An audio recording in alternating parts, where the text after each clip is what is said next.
Associate sponsor ICS coaching centre, सरकारी नौकरी की तैयारी करवाने वाला प्रदेश का नंबर 1 कोचिंग सेंटर। पार्टनर मधुसागर शुद्ध देसी घी, मेरे परिवार में प्यार का स्वाद। मधुसागर शुद्ध देसी घी। Industrial partner Max Pros Ventures India Limited. Health partner Paras hospitals, partners in health. स्वच्छता partner Eco Green. Print partner Aaj Samaj. Venue partner Bliss Premier Banquet and conventions.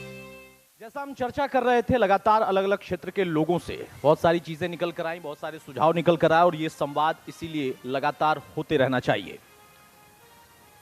बच्चों के स्वास्थ्य और शैक्षणिक विकास का प्लान। कोरोना काल में बहुत सारी चीजें ऐसी थीं जिस पर विचार करने पर मजबूर होना पड़ा। अब नए सिरे से वो तमाम चीजें चल रही हैं जो कि आम जीवन का हिस्सा बन चुकी थी। इस विषय पर हम चर्चा करेंगे। मेरी सहयोगी सोनल दहिया से होस्ट करेंगी। सोनल, मंच पर आप आ जाएं। डॉक्टर ब्रह्मदीप सीएमओ पलवल, जो कि एक सत्र में हमारे साथ नहीं जुड़ पाए थे, लेकिन अब वो हमारे बीच मौजूद हैं। ब्रह्मदीप जी, आप मंच पर आइए। डीपी गोयल साहब, संस्थापक कैनविन फाउंडेशन। ये संस्था स्वास्थ्य के क्षेत्र में विशेष तौर पर काम कर रही है। गोयल साहब, आप भी मंच पर आए। Parimal Kumar, ICS coaching centre चलाते हैं। परिमल जी, आप भी मंच पर आए। शिक्षा के क्षेत्र में आपका काम। और राहुल यादव, प्रिंसिपल हैं अजंता पब्लिक स्कूल पटौदी के। राहुल यादव जी, आप भी मंच पर आए। Sonal, over to you.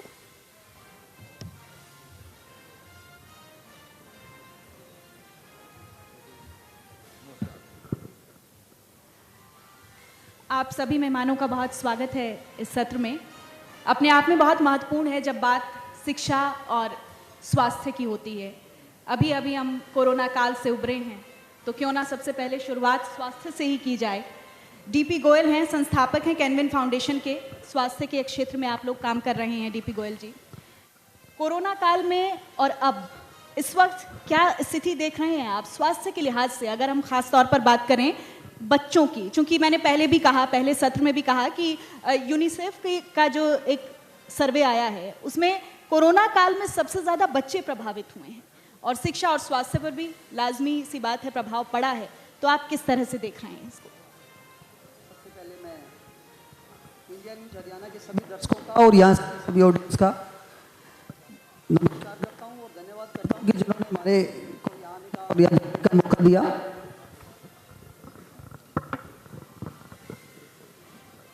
देखिए, जहाँ तक बात आती है कि हमारे जीवन शैली पे, हमारी दिनचर्या में कोरोना का क्या इफेक्ट रहा, तो मैं मानता हूँ कि कोरोना ने हमारे को बहुत सबक सिखाए हैं और सबसे बड़ा जो सबक हमें मिला है वो है हमारे प्राथमिकताएं बदलने का, प्रायोरिटीज़ बदलने का।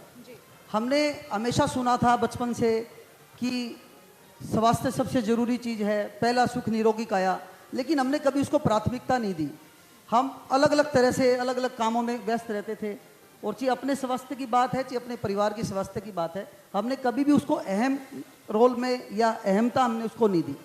तो कोरोना ने जो सबसे बड़ा सबक सिखाया कि कोई भी चीज़, सब चीज़ सेकेंडरी है, सबसे पहली जरूरत है हमारी स्वास्थ्य है। जब हम स्वस्थ होंगे तो ही हम अपने समाज को स्वस्थ रख सकते हैं, परिवार को स्वस्थ रखते हैं और अच्छे स्वस्थ राष्ट्र का निर्माण कर सकते हैं। दूसरी चीज़ यदि मैं कहूँ कि स्वास्थ्य हमारी प्रोडक्टिविटी बढ़ाती है जी। और हमारे देश का यदि हम पर कैपिटा इनकम भी बढ़ाना चाहें तो वो हम स्वस्थ रह के ही ऐसा कर सकते हैं जी। तो कोरोना के समय में हमने ये सारी चीज़ें, जब भी हम थोड़ा सा समय था, हमने इसमें एक मन मंथन किया और हमने इसमें अपनी प्राथमिकताएं बदली। जहाँ तक बात आती कोरोना के समय और कोरोना के बाद, तो मैं कहता हूँ कि समय अभी भी नहीं बदला है, समय वही है, कोई बहुत ज़्यादा असर नहीं आया है और हमें उन सारी चीज़ों को हमें अपनी प्रायोरिटीज़ लिस्ट में रखना चाहिए। और जहाँ तक बात आती है कि बच्चों की, तो बच्चे नो डाउट्स हमारे परिवार में एक अहम रोल रखते हैं, बच्चों के लिए बहुत ज़्यादा सेंसिटिव होते हैं, तो बच्चों के हमें स्वास्थ्य का ध्यान रखना चाहिए। और जो भी कोरोना की जितने भी हमारी जितने भी ध्यान रखने की बातें जी, वो हमारे सैनिटाइजेशन की है, थोड़ी सी सामाजिक दूरी रखने की है, या फिर और भी जिस तरह से मास्क बिल्कुल तमाम नियम कायदे कानूनों का देखिए अभी भी ख्याल रखना होगा। और अच्छी बात आपने कही है, पहला सुख निरोगी काया, बहुत ज़रूरी है अपने आप को स्वस्थ रखना। हमारे साथ डॉक्टर ब्रह्मजीत जुड़े हुए हैं, साइकेट्रिस्ट हैं आप, और सिविल सर्जन हैं, किस तरह से देख रहे हैं सर आप बच्चों के स्वास्थ्य की अगर हम बात करते हैं तो किस तरह का बदलाव देख रहे हैं? क्योंकि हेल्थ का एक बहुत दायरा हम लोगों ने सीमित कर लिया है। अगर हम किसी बीमारी से ग्रसित हैं तो ही हम अनहेल्दी हैं। लोग मेंटल हेल्थ पर काम नहीं कर रहे हैं और जो सबसे ज़्यादा बच्चों ने सफ़र किया है इस कोरोना काल में। जी मैं सबसे पहले इंडिया न्यूज़ हरियाणा का धन्यवाद करना चाहूँगा और सभी दर्शकों को अभिनंदन करना चाहूँगा।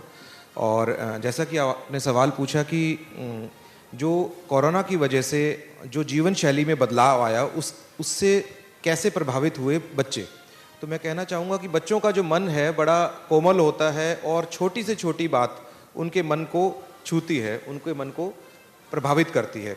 कोरोना की वजह से पढ़ाई के लिए तो हुआ ही कि पढ़ाई जो है वो ऑनलाइन होगी और इंटरनेट पे ही पढ़ाई होगी और वहाँ पर स्कूल में जाना कम होगा, तो उस सब का जो मानसिक प्रभाव है कुछ हद तक तो अभी दिखने लगा है और कुछ हद तक बाद में दिखेगा, क्योंकि लगातार इंटरनेट पे बैठे रहना और उसकी वजह से जो आँखों पे प्रभाव आना या लगातार इंटरनेट पे बैठे रहने की वजह से जो मन पर प्रभाव आना और उसकी वजह से जो इंटरनेट का एडिक्शन होने लगा है बच्चों में, उसके केसेस अभी से सामने आने लगे हैं। दूसरी बात कि जो बच्चों का खाली स्कूल में जाना केवल शिक्षा या सिर्फ सिलेबस तक सीमित नहीं होता, उसके अंदर बच्चों को और बच्चों से मिलना भी होता है, उसमें खेलना कूदना भी होता है, कैसे इंटरेक्ट करना है और बच्चों से किस प्रकार से आप इंटरेक्ट करें, टीचर्स से किस प्रकार से मिलना चाहिए, वो सब चीज़ें भी सीखने का स्कूल में ही मौका मिलता है। तो वो सब भी बच्चे मिस कर रहे हैं, तो बच्चों को इस वजह से मुझे लगता है निश्चित तौर पर एक बड़ा प्रभाव बिहेवियर चेंजेस की भी हम पहले बात कर रहे थे, एक बड़ा इफेक्ट देखने को मिला है। राहुल यादव जी, आप प्रिंसिपल हैं जनता पब्लिक स्कूल के, और मैं यहाँ पर देखिए 13 मार्च की तारीख का जिक्र जरूर करना चाहूँगी। 13 मार्च को सरकार ने 12वीं तक के स्कूलों को फ्री कर दिया है। 12वीं तक शिक्षा जो है फ्री रहेगी, हालांकि 8th तक पहले भी फ्री थी। तो मेरा सीधा सवाल आपसे यही है कि आप इस फैसले को किस तरह से देख रहे हैं? बच्चों के लिहाज से ये फैसला बहुत महत्वपूर्ण लिया गया है सरकार की तरफ से। नहीं, ये तो गवर्नमेंट के लिए है। प्राइवेट स्कूल्स तो ऐसा कभी भी नहीं कर सकते, क्योंकि प्राइवेट स्कूल्स का तो चलाने का सोर्स सिर्फ और सिर्फ ट्यूशन फीस ही होती है जी। अगर वो भी हो गई तो बहुत मुश्किल हो जाएगा जी। दूसरी बात, खासकर देहाती स्कूलों में अभी भी बहुत सारे पेरेंट्स ने ओनली ट्यूशन फीस जो मंथली फीस होती है वो भी डिपॉजिट नहीं कराई है। रिबेट्स भी दी जाती हैं, छूट भी दी जाती हैं, उनकी इंस्टॉलमेंट्स भी बनाई जाती हैं, फिर भी देहाती एरिया में जो है बड़ी समस्याएं हैं, स्कूलों के सामने बड़े चैलेंजेस हैं जी। खासकर मिडिल क्लास स्कूलों के लिए, जहाँ पे एक आम आदमी का बच्चा पढ़ता है, वहाँ बड़े चैलेंजेस हैं। दूसरी बातें, आज के समय में शिक्षा मिलती तो है, लेकिन स्कूलों में भी एम्प्लॉयज़ हैं जी, रिसोर्सेज हैं, एक्सपेंडिचर्स हैं, जो कि सिर्फ और सिर्फ फीस से ही चलते हैं जी। माना कि कोरोना में सभी के ऊपर इम्पैक्ट है, गवर्नमेंट ने भी रिबेट्स दी हैं, स्कूल संचालकों ने भी, मैनेजमेंट्स ने भी पेरेंट्स को रिबेट दी है, development charges, admission charges free किए हैं, ट्रांसपोर्टेशन नहीं लिया गया है जी। लेकिन जो मंथली फीस हैं वो आज भी हम लोगों की बहुत ज़्यादा पेंडिंग है और हमारे सामने स्कूल चलाने के आज के टाइम में बड़े चैलेंजेस हैं। लगातार पेरेंट्स का विरोध भी होता है, आपको वो भी झेलना बहुत पड़ता होता है फीस को है। लेकर। पेरेंट्स जो हैं धमकियां भी देते हैं। कुछ एक पेरेंट्स ऐसे हैं जिन्होंने अपने बच्चों की पूरी फीस जमा कराई है। पेरेंट्स जागरूक हैं, जिनको पता है कि भविष्य बच्चों का है स्कूल से ही है जी, लेकिन विरोध भी बहुत हैं। बहुत सारे पेरेंट्स ऐसे भी हैं जो आज भी सरकार के फैसले के ऊपर डिपेंड करते हैं कि कुछ ऐसा फैसला आ जाए कि हमें फीस ना देनी पड़े जी। बहुत सारे पेरेंट्स सरकार के फेवर में ये फेवर चाहते हैं कि फीस माफ़ हो जाए जी। हर तरह के पेरेंट्स से हमें फेस करना पड़ रहा है इस टाइम में। चैलेंजेस हमारे और पेरेंट्स के बीच में आज के टाइम में बहुत ज़्यादा बढ़ गए हैं। बिल्कुल सही कह रहे हैं आप। देखिए, कोरोना काल ने हमें चुनौतियों से जूझना सिखाया है और वो चुनौतियां हर वर्ग के लिए आई हैं। हमारे बीच परिमल कुमार जी भी हैं आईसीएस कोचिंग सेंटर से। आप लोग एक बेहतर काम कर रहे हैं शिक्षा के लिहाज से अगर हम बात करें तो। परिमल जी, अभी किस तरह से देख रहे हैं आप शिक्षा के लिहाज से? आप मेनली कोचिंग सेंटर्स आपके हैं और आप बच्चों को कोचिंग की तैयारी करवाते हैं, इस कोरोना काल में किस तरह से देख रहे हैं शिक्षा को? देखिए मैडम, जो है जैसे कोरोना काल था तो एक चीज़ होती है आप अपॉर्चुनिटी कहाँ ढूंढते हैं।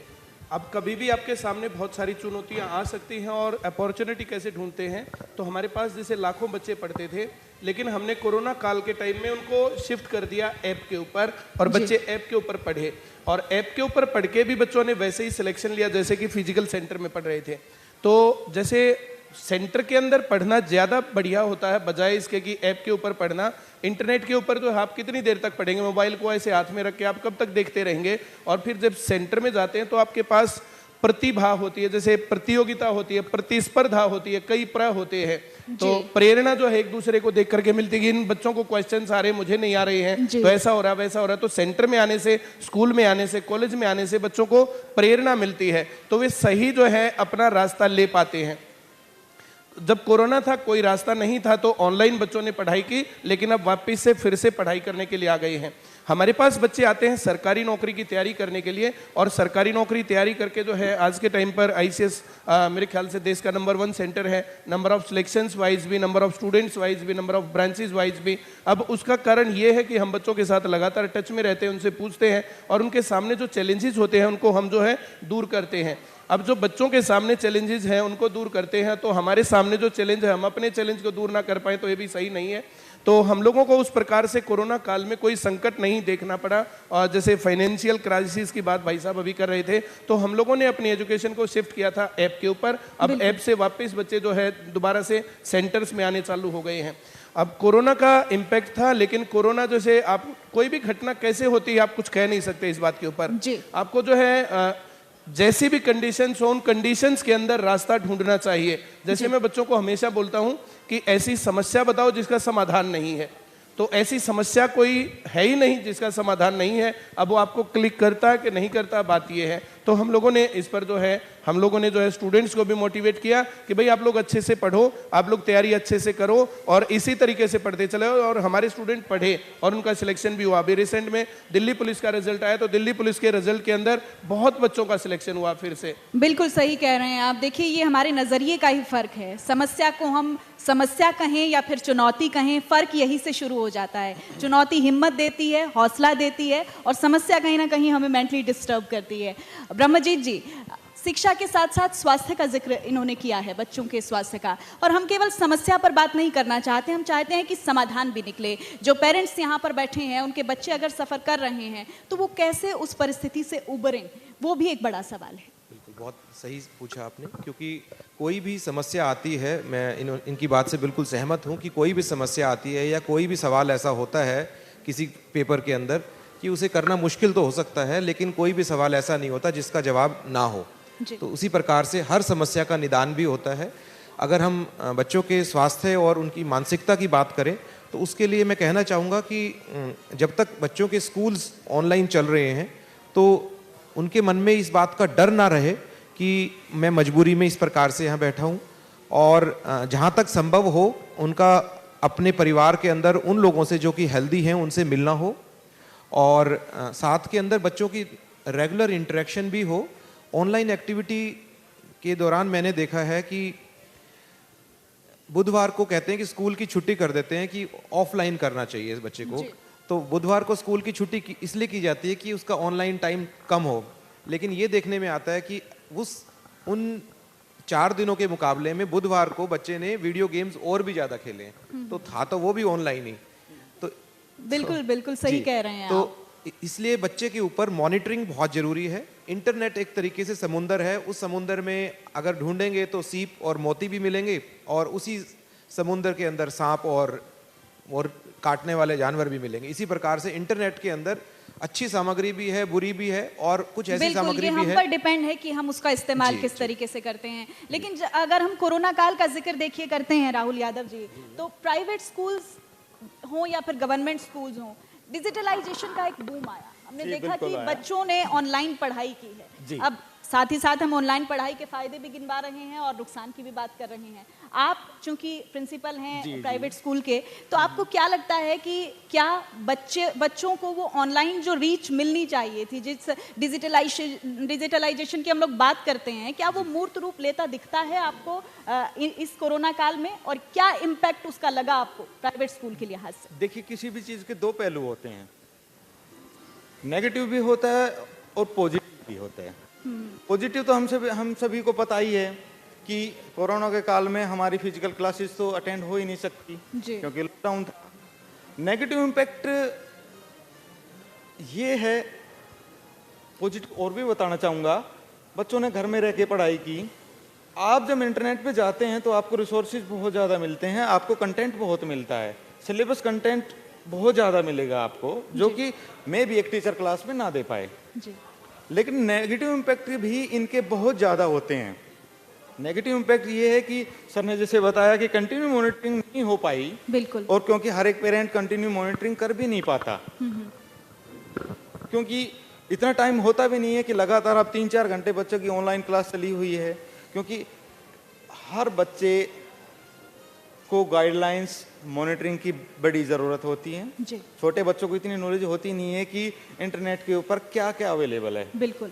और आज के टाइम में हम फ़ोन खोल के देखते हैं तो कुकीज़ ऐसी आती हैं, खोलते कुछ है निकलता कुछ है। बहुत सारे पेरेंट्स नहीं देख पाते, तो उसका एक नेगेटिव भी इम्पैक्ट है। दूसरा, बच्चे ऐसी शुरुआत में ऐसी कोई ऐप नहीं आई थी जो वर्चुअल चलती हो। बड़ी समस्याएं जो है हमें नेटवर्क्स की भी आई। एक ही घर में जहाँ पे कई सारे बच्चे होते थे जिनके घर में फ़ोन अवेलेबल नहीं हो पाए, वो लोग वंचित रह गए ऑनलाइन क्लासेस से। एक घर में जहाँ बच्चे ज़्यादा हैं, फ़ोन एक हैं, उनके बच्चे वंचित रह गए। बिल्कुल, ठीक है, बड़ी समस्याएं इश्यूज थी। दूसरा, टीचर्स भी इस चीज़ के लिए पहले ट्रेंड नहीं थे, क्योंकि टीचर्स किसी भी स्कूल का ऑनलाइन ट्रेंड नहीं था कि आपको ऑनलाइन क्लासेस अचानक से दी जाएगी। लॉकडाउन लगने के बाद ये सब बिल्कुल आप ये सही कह रहे हैं। ये चुनौतियां जो हैं वो दोनों के लिए ही आई हैं। परिमल कुमार जी, टीचर के लिए भी उतनी चुनौती और उतनी बच्चे के लिए भी कोरोना काल में आई है, एजुकेशन के लिहाज से देखें हम। मुझे ऐसा लगता है कि जो है ना तो टीचर्स के लिहाज से जो है चुनौती थी, और ना ही स्टूडेंट्स के हिसाब से बच्चों को जो है जैसे वो समझाना होता है मैडम जो है। और मैंने आपको अभी पहले भी बताया था कि हम लोगों ने ये फेस नहीं किया। हम लोगों ने तुरंत से बच्चों को बोला कि जो है बच्चे यूट्यूब पर भी पढ़ते थे, लेकिन वो जो है एक लिमिट नहीं होती है और उसमें जो है सिस्टमेटिक नहीं होता है। तो हमने ऐप के ऊपर बहुत सिस्टमेटिक एजुकेशन की, और हमने फिर बच्चों को जो एक रास्ता दिया। उसके साथ हम लोगों को ये लग रहा था कि जो है जैसे बहुत बच्चे हमारे पास सिलेक्ट होकर के आते थे, आकर के फिर मिठाई खिलाते और बोलते कि सर अगर आप स्कूल लेवल पर हमें मिले होते तो कुछ और होता। तो हम लोगों ने थोड़ा सा जो है एक न्यू इनिशिएटिव भी लिया है, और स्कूल लेवल पर जो है एजुकेशन उसमें चल रही है। अब 6ठी से 12वीं के लिए लेवल पर हम लोगों ने चालू किया है। जिस प्रकार से पढ़ाई हमारी इसमें चल रही थी, तो वैसे ही स्कूल लेवल पर भी एजुकेशन अब स्टार्ट हो गई है, और लगभग 200 ब्रांचेस स्टार्ट भी हो गई हैं। तो लास्ट वीक हमने स्टार्ट किया था, और जो है इसके अंदर बिल्कुल देखिए दोनों ही चीजें हैं, नकारात्मक और सकारात्मक दोनों ही पहलू निकल कर आ रहे हैं। शिक्षा और स्वास्थ्य की अगर हम बात करें तो इस लिहाज से बहुत सारा काम हुआ है, लेकिन बहुत कुछ होना अभी भी बाकी है। आप सभी मेहमानों का बहुत बहुत शुक्रिया इस सत्र में हमारे साथ जुड़ने के लिए।